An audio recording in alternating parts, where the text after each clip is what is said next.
Assalamualaikum warahmatullahi wabarakatuh. Baiklah, di sini kami dari kelompok 4 ingin mempresentasikan tugas kami mata kuliah Enterprise Informasi Sistem. Sebelumnya kami ingin memperkenalkan diri terlebih dahulu. Nama ZP Ega Poresta DS.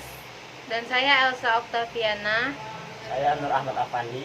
Saya Alam Budi Kusuma.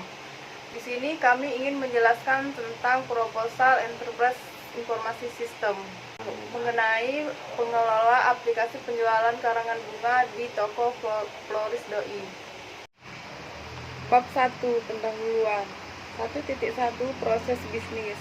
Proses bisnis yang kami amati adalah pada proses penjualan dan pembelian barang yang terjadi di Floris.id. Di era modern sekarang kita harus menggunakan teknologi agar tidak ketinggalan zaman dan tidak mengakses semua kegiatan menjadi cepat. Aplikasi sistem merupakan perangkat lunak komputer yang memiliki elemen yang saling berkaitan dan saling berhubungan untuk melakukan atau menyelesaikan sesuatu sasaran tertentu. Toko Floris.id merupakan usaha yang bergerak di bidang usaha jasa, yakni memberikan penyewaan karangan bunga dengan pelayanan yang cepat dan berkualitas. Konsep usaha Floris.id adalah usaha rumahan yang berlokasi di daerah Demang Lebar Daun, Kota Palembang. Floris.id menyediakan berbagai macam pilihan serta bentuk ukuran ke karangan bunga. Selama ini menjadi karangan bunga masih dilakukan dengan secara konvensional, di mana konsumen yang ingin membeli harus datang langsung ke toko dan tidak melakukan transaksi langsung di tempat sehingga jangkauan penjualan masih terbatas pada satu tempat. Maka dari itu, penjualan membutuhkan sistem informasi penjualan yang dapat diakses oleh konsumen, sehingga dapat memperluas area pemasaran produk yang dijual kepada konsumen dengan melihat spesifikasi dan gambar dari barang yang diinginkan. Proses bisnis sebelumnya bersifat manual, sehingga konsumen kesulitan dalam mencari lokasi dan konsumen harus datang langsung memesan produk yang diinginkan.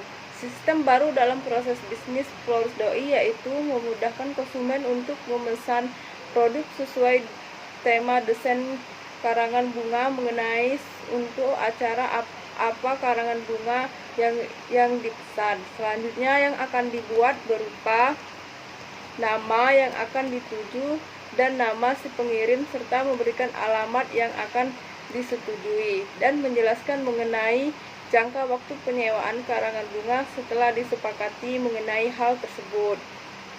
Konsumen dapat langsung melakukan transaksi pembayaran secara cash maupun transfer. Selanjutnya Floris.id akan mengerjakan karangan bunga yang telah dipesan dan disepakati.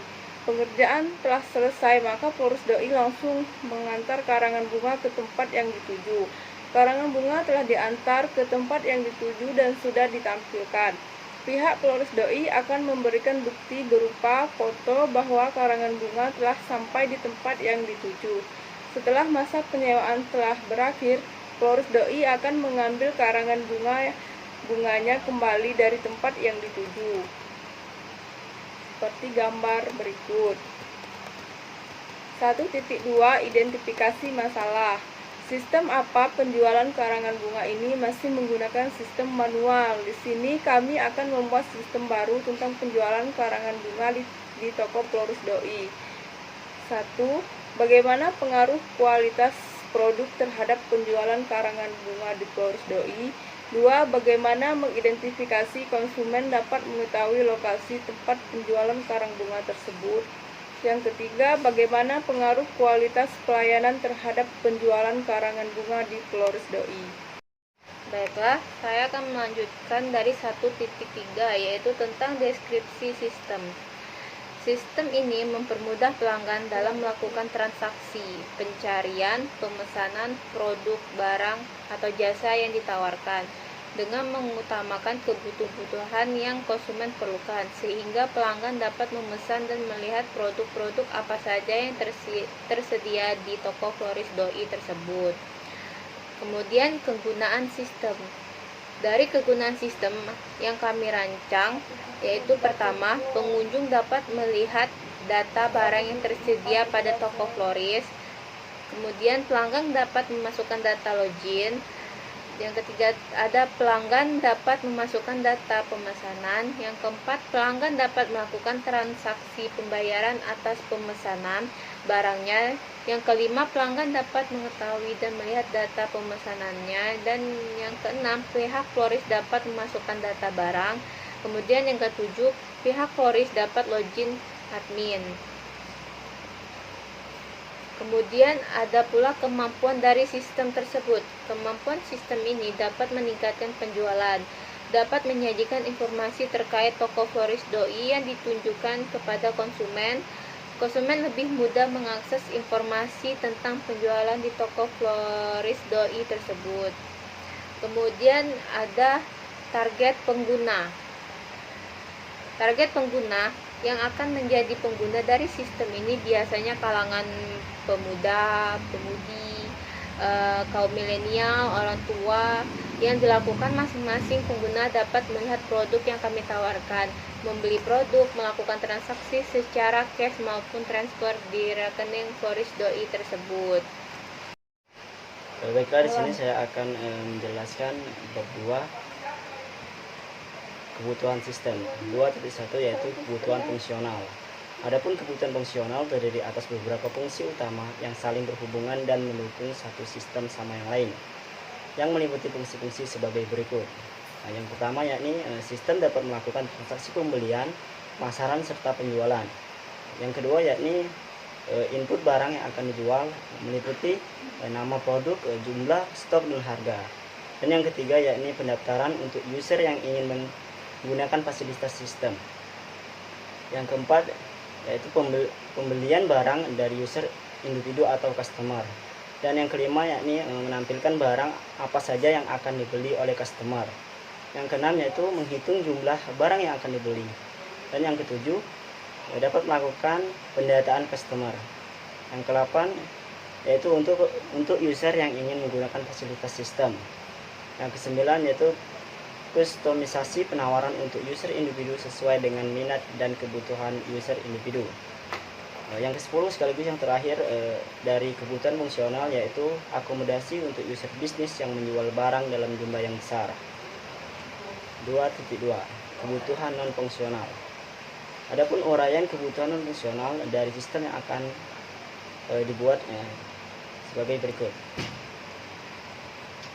Ini kita lihat pada tabel kebutuhan non fungsional. Parameternya yakni availability, reliability, ergonomy, portability, memory, response time, safety, security, bahasa, komunikasi, halaman utama. Dan requirementnya yakni 24 jam non-stop kecuali ada maintenance atau perbaikan sistem, kegagalan dan ditoleransi sekitar 5%. Sistem informasi ini harus user friendly. Aplikasi ini berjalan pada platform atau sistem operasi apa saja yang mendukung aplikasi berbasis web. Minimum memorinya yaitu 1 TB dan untuk responnya tidak lebih dari 3 detik. Dan menggunakan security. Login, manajemen user, dan validasi data sangat penting karena menyangkut pembayaran secara online. Menggunakan bahasa Indonesia kecuali ada penambahan. Fasilitas untuk menggunakan bahasa lain selain bahasa Inggris. Menampilkan logo dari perusahaan yang bersangkutan. 2.3 yaitu lingkungan operasi. Berisi lingkungan operasi dari perangkat lunak yang akan dibuat. Ini kita lihat pada tabel berikut. Jenis dan kegunaan dan perangkat lunak yang digunakan. Yang pertama, sistem operasi. Di sini menggunakan Microsoft Windows 2010 dan database-nya menggunakan MySQL dan pengolahan kata menggunakan Microsoft Word 2016 dan bahasa pemrograman menggunakan PHP. Baiklah, berikutnya akan dilanjutkan oleh teman saya. Baiklah, kali ini saya akan melanjutkan bagian bab 3 tentang desain sistem. Di sini ada desain terstruktur. Yang pertama ada data flow diagram atau DFD-nya. Diagram konteks DFD level 0. Di sini entitas pegawai memberi informasi stok barang dan harga barang ke proses sistem penjualan karangan bunga dan akan mendapat data transaksi harian dan stok barang. Selanjutnya, entitas pembeli memberikan data harga barang bukti pembayaran ke proses sistem penjualan karangan bunga yang nantinya akan mendapat data pembelian dan penyewaan barang. Yang ketiga ada manajer. Di sini manajer akan menerima data laporan keuangan dan stok barang dari sistem penjualan karangan bunga. Dan yang terakhir ada pemimpin yang akan menerima data laporan keuangan. DFD level 0 lanjutan. Di sini proses sistem penjualan penyewaan karangan bunga menghasilkan 3 proses, yakni ada setup data yang menghasilkan 3 atribut, yakni ada pembeli, pegawai, dan manajer. Yang kedua menghasilkan proses transaksi, yakni mempunyai atribut pembeli dan pegawai. Yang ketiga menghasilkan proses kelola laporan yang mempunyai 3 atribut, yakni pemimpin, pegawai, dan manajer. DFD level 1, di sini ada 3 proses. Yang pertama ada setup data, proses transaksi, dan yang terakhir ada proses kelola laporan.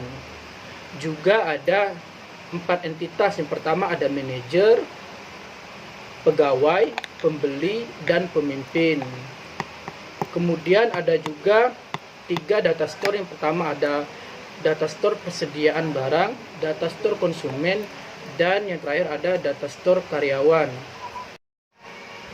DFD level 2 proses 1. Di sini entitas manajer memberikan data barang ke proses 1.1P kelola data barang, yang dimana di sini akan memberikan data barang tersebut ke data store persediaan barang. Manajer juga memberikan data penjualan ke proses 1.2P kelola pegawai, yang dimana di sini manajer juga memberikan data penjualan dan stok barang di proses ini. Setelah itu proses 1.2P kelola pegawai memberikan data penjualan dan stok barang ke data store karyawan. Data store karyawan memberikan data konfirmasi pembayaran ke proses 1.3P kelola transaksi, yang dimana karyawan memberikan data bukti pembayaran, yang kemudian bukti pembayaran ini diberikan kepada data store konsumen. DFD level 2 proses 2. Di sini proses 2.1P buat pembayaran menerima 3 data, yakni data barang dari data store persediaan barang, data barang dari data store karyawan, data pembayaran barang dari data store konsumen. Nah, selanjutnya proses 2.1P buat pembayaran memberikan data pembayaran barang ke entitas pembeli. Entitas pembeli juga menerima data barang dan bukti pembayaran dari proses 2.2P transaksi, di mana proses 2.2P transaksi ini juga menerima data konfirmasi pembayaran dari data store karyawan. DFD level 2 proses 3, di mana di sini data store persediaan barang memberikan data stok barang ke proses 3.1P pembuatan laporan yang menghasilkan data laporan stok barang dan memberikannya kepada entitas manajer. Entitas manajer memberikan data laporan keuangan ke proses 3.2P pembuatan laporan transaksi, di mana dia juga memberikan atau menerima data dan bukti pembayaran dari data store konsumen. Entitas transaksi juga memberikan data barang dan data harga. Juga data store karyawan memberikan ID karyawan, yang nantinya proses 3.2P ini pembuatan laporan transaksi ini menghasilkan data laporan keuangan yang akan diberikan kepada entitas pemimpin. Baiklah, di sini saya akan melanjutkan, yaitu menjelaskan tentang Entity Relationship Diagram atau ERD. Adapun gambar ERD dari perangkat lunak yang akan dibuat yakni sebagai berikut. Adapun entitasnya di sini yaitu yang pertama adalah pembeli, dan atributnya yakni yang pertama nomor telepon, alamat, jenis kelamin, ID pembeli, dan nama pembeli yang akan diproses ke pemesanan. Dari proses tersebut akan lanjut ke entitas penyediaan barang. Adapun atribut penyediaan barang yakni yang pertama harga beli, kondisi, nama barang, ID barang, harga jual, dan stok yang nantinya akan masuk ke transaksi. Dari transaksi di sini yakni ada 4 atribut, yakni yang pertama ID bunga, harga bunga, jumlah bunga, dan nama bunga. Dari entitas pembeli tadi akan melakukan proses transaksi. Dari atribut transaksi tersebut akan lanjut ke proses mengelola yang akan dilakukan oleh entitas karyawan. Adapun atributnya dari entitas karyawan yakni jenis kelamin, alamat, nama, dan NIP. Dari entitas karyawan akan lanjut ke proses stok barang yang akan diberikan kepada manajer, entitas manajer. Dan entitas manajer memiliki atribut yakni data karyawan, stok barang, nama, lab keuangan. Dari entitas manajer akan lanjut ke proses lab keuangan. Yang dari lab keuangan akan diproses ke pemimpin, ke entitas pemimpin yang akan nantinya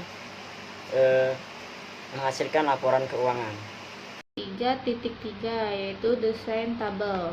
Desain tabel pertama ada tabel pemimpin, yaitu laporan keuangan, tipe datanya varchar, size-nya 20, memiliki atribut, keterangan atribut. Kemudian ada table manager. Table manager terdiri dari nama, varchar, size-nya 15, memiliki keterangan atribut, laporan keuangan varchar, size 12, atribut, stok barang varchar, size-nya 10 dan keterangannya atribut, data karyawan varchar 20, keterangannya atribut, kemudian alamat, tipe datanya varchar, size-nya 20, memiliki keterangan atribut, kemudian ada ID manager, tipe datanya integer, kemudian size-nya 5, keterangannya primary key. Kemudian ada tabel karyawan. Tabel karyawan tuh memiliki 5 field. Yang pertama ada nama karyawan, varchar 20, keterangan atribut. ID karyawan integer, size-nya 5, memiliki keterangan primary key. Terus jenis kelamin varchar 10, atribut, alamat varchar 20, atribut, NIP char 20, atribut. Kemudian ada tabel konsumen. Tabel konsumen meliputi 5, yaitu ID konsumen, integer, size 5, primary key, nomor telepon char 12, atribut, nama varchar, size-nya 20, keterangan atribut, jenis kelamin varchar 10, keterangannya atribut, alamat, tipe data varchar, size-nya 20, keterangannya atribut. Selanjutnya saya ingin menjelaskan tentang desain interface. Gambar desain interface dari perangkat lunak yang akan kami buat seperti berikut. Ini kalau kita melihatnya lewat HP, tampilannya seperti berikut. Memasukkan email atau nama dan password. Sudah kita memasukkan email dan password kita langsung login. Dan gambar berikutnya, kalau kita sudah login, dia tampilannya akan seperti ini. Selanjutnya kita bisa melihat atau membeli produk bunga yang kita inginkan, dan di sini juga harganya tercantum seperti gambar berikut. Baiklah, itu saja yang dapat kami sampaikan. Lebih dan kurang kami mohon maaf. Saya akhiri, wassalamualaikum warahmatullahi wabarakatuh.